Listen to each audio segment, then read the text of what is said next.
Quando você começa a estudar o marxismo, eu sugiro que você comece exatamente pelos livros que eu comecei, porque eu dei muita sorte. Eu peguei esses 2 livros e eles me deram a noção exata do que é o marxismo, como ciência da totalidade. Na verdade, o que eles chamam de totalidade não é totalidade de coisa nenhuma, é uma abstração também, é um recorte também. Mas é um recorte muito mais integrado e vivo do que o da ciência acadêmica. O marxista nunca fala de uma coisa sem ele lembrar que ela está ligada a milhões de outras. Portanto, ele nunca chega até aquela precisão matemática do cientista ocidental. Mas ele tem muito mais, ele dá muito mais a impressão de coisa viva, dá a impressão de realidade. Eu lembro que o cara que era genro do Marx, o Paul Lafargue, quando ele ouviu o Karl Marx explicar pela primeira vez o esquema da história segundo a luta de classe, ele disse: foi como se escamas estivessem caindo dos meus olhos. Ele viu que tudo que ele tinha estudado até então era só formalismo, mas Marx trazia coisa viva para ele. Claro, passado um tempo você percebe que aquela coisa viva não é tão viva assim, faltou algo ali. Tudo que não... O problema do Karl Marx era que ele partia de princípios que já recortavam o conjunto da realidade para chegar aos resultados que ele queria. Na verdade, não é uma imensa trapaça. Quer dizer, ele não colocou o problema, ele tinha a solução antes do problema. Se você parar para pensar, Karl Marx tinha lá o materialismo dialético pronto quando ele tinha aqui 24, 25 anos. Não deu para examinar coisa nenhuma. Ele não vivenciou os problemas, gente. Quando você compara isso aí, por exemplo, com o Max Weber levanta a sua hipótese da relação entre a religião e a economia. E ele é verdade, ele escreve aquele primeiro livro, A Ética Protestante do Espírito do Capitalismo, onde ele enuncia essa possibilidade.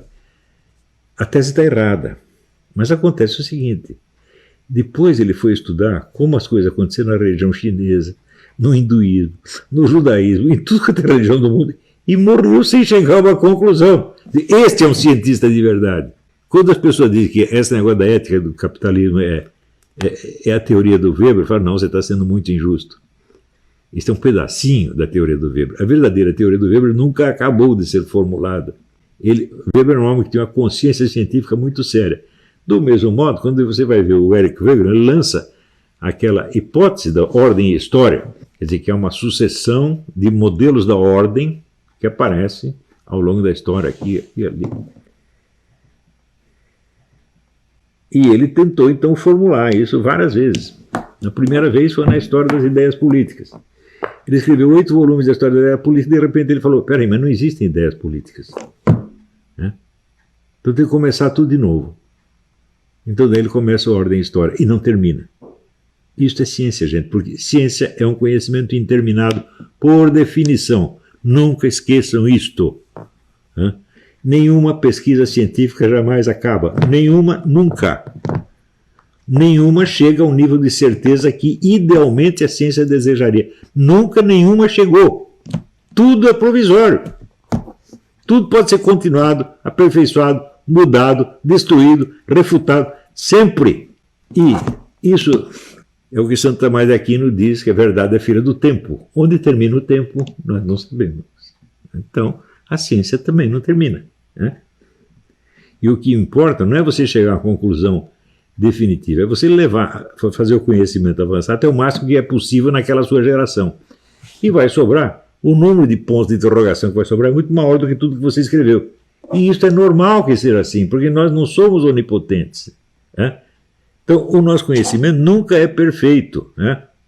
E se o nosso conhecimento nunca é perfeito, e se a ciência é uma atividade que vive em permanente reexame, permanente autocrítica, então pergunto para você: o que você entende por autoridade da ciência?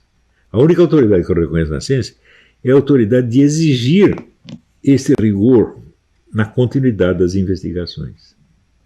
A autoridade da ciência não consiste em afirmar nada, mas consiste em manter as perguntas em ordem para que a próxima geração possa continuar a investigação. E isso é a autoridade da ciência. A única autoridade que a ciência tem é esta. A ciência não tem autoridade para dizer que A é B, tal coisa é assim. Não tem. Nunca nenhum cientista conseguiu dizer isso, meu Deus do céu.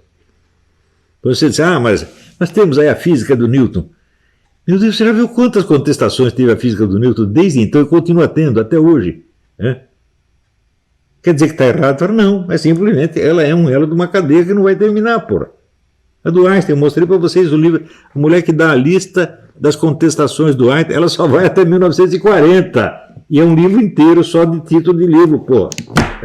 Quer dizer, quantas contestações? Deve ter uns 20 mil trabalhos contestando o Einstein. Não dá para ler tudo isso. Né? Então isso quer dizer que a teoria do Einstein ela vai ficar sempre como uma dúvida. Claro que ela nos ajuda a nos orientar. Não, o simples fato de que toda a discussão girou em torno da teoria dele torna a teoria importante, é claro. Quer dizer, quando você pega, aqui tem uma teoria que ninguém nem contestou. Fala, ninguém tem bem importância para essa porcaria. Né? Ou seja, a teoria do Einstein é um centro de discussão. Então é um princípio organizador da inteligência humana, é lógico que é. Do mesmo modo, hoje eu estava vendo um debate entre historiadores franceses sobre a figura do general Pétain. Pétain foi o comandante das forças francesas na Primeira Guerra, teve vitórias brilhantes, salvou a França na Primeira Guerra. E depois, na Segunda Guerra, como o exército francês se ferrou logo na primeira semana, ele fez um armistício com os alemães e instaurou um governo provisório que era, teoricamente, aliado dos alemães. Mas, na verdade, ele não fez grandes concessões ao alemão, só fez um pouquinho. Então, tinha uma parte da França que era governada pelos alemães e outra parte por ele. O que chamava o governo de Vichy. Tirou o governo de Paris e passou para a cidade de Vichy. Então, mais tarde, né, os gaullistas, quando entra o general de Gaulle lá, o general de Gaulle comandou uma pequena força francesa junto com a força americana e inglesa e invadiu a França e tomou de volta. Mas não foi ele que ganhou a guerra, quem ganhou foram os americanos e os ingleses. Né? Quem salvou a França foram os americanos e ingleses, não foi os de Gaulle. Ele simplesmente ajudou. Vamos dizer que para cada 1000 soldados anglo-americanos tinha lá 10 franceses. Né? E isso foi suficiente para que ele entrasse lá triunfante e virasse o dono do país. Hoje nós vemos a história do de Gaulle, nós sabemos, ele passou mais tempo na vida dele lutando contra o general Pétain, contra os ingleses e contra os americanos do que contra os alemães. Se você perguntar assim, quantas batalhas o general de Gaulle comandou contra os alemães? 2 ou 3. Ele estava o tempo todo disputando terreno com os seus virtuais concorrentes, ingleses, americanos e o general Pétain. Marechal Pétain. Então o Marechal Pétain entrou para a história como um traidor. Veja, eu cresci ouvindo isso, o general Pétain traiu a França, uma coisa lamentável, porque era um herói. Não era uma história que nem o Sérgio Moro. Era o herói, virou um merda. Né? E foi assim que eu ouvi a história do general Pétain. Só que, decorrido todo esse tempo, a discussão recomeçou. E os caras já não têm mais certeza se o traidor era o Pétain ou o de Gaulle. E estão discutindo isso agora na França. No ano 2020 voltou um problema que é de 1940. A vida é assim, meu filho. Qual é a solução do problema? Eu não sei. Agora, no Brasil, todo charlatão ele está cheio de certezas que ele chama de ciência. É tudo vigarice sempre, por definição. São pessoas que não têm ideia do que é ciência. E por isso mesmo usam a autoridade da ciência. Viu?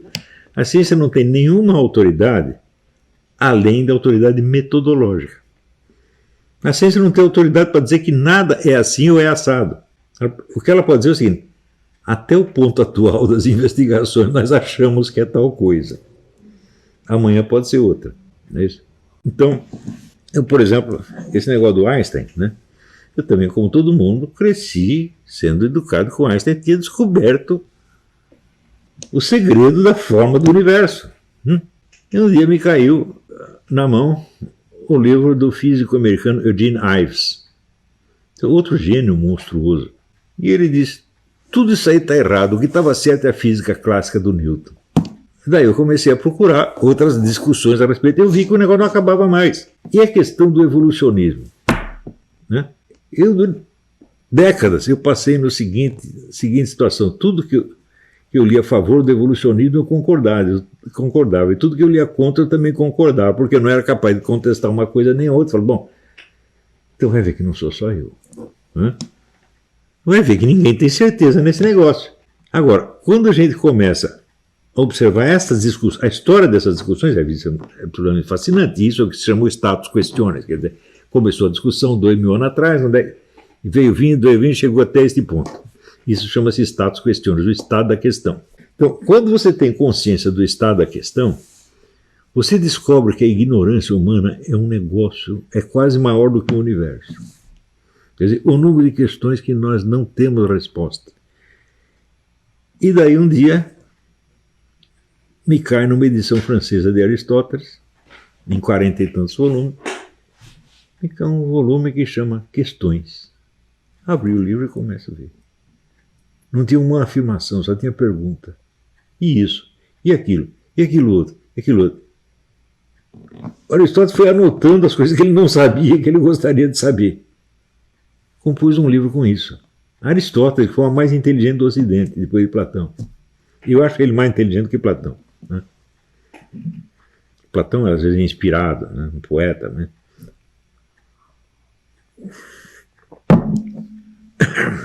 Mas o Aristóteles era realmente o filósofo, como o chamava Santo Tomás de Aquino. E ele faz essa lista de coisas que ele não sabe. Você conhece alguém que já fez isso? O pessoal gosta de se acabar do que sabe. Então, veja, foi daí que eu criei o meu conceito do mapa da ignorância como um elemento fundamental da educação humana. Qualquer coisa que você, qualquer assunto que você estude, você tem que ter plena consciência de pelo menos alguma coisa que faltaria você saber para entender aquilo que você já sabe. Se você não tem isto, você não entende nada daquilo que você sabe, portanto você não sabe nada. Se você não sabe o limite de um conhecimento que você tem, você não tem esse conhecimento. Ter o conhecimento é viver numa fronteira indecisa entre o conhecimento e a ignorância. Quando você vive total na ignorância, você não sente nada, não sente o problema. Né? Quer dizer, o ignorante está tranquilo, ele nem colocou o problema. Quando você estuda um pouquinho, você acha que sabe. Daí você ficou mais burro do que antes. E quando você estuda mais ainda, daí você entende que viver nessa fronteira, isso é o conhecimento humano. Não existe outro.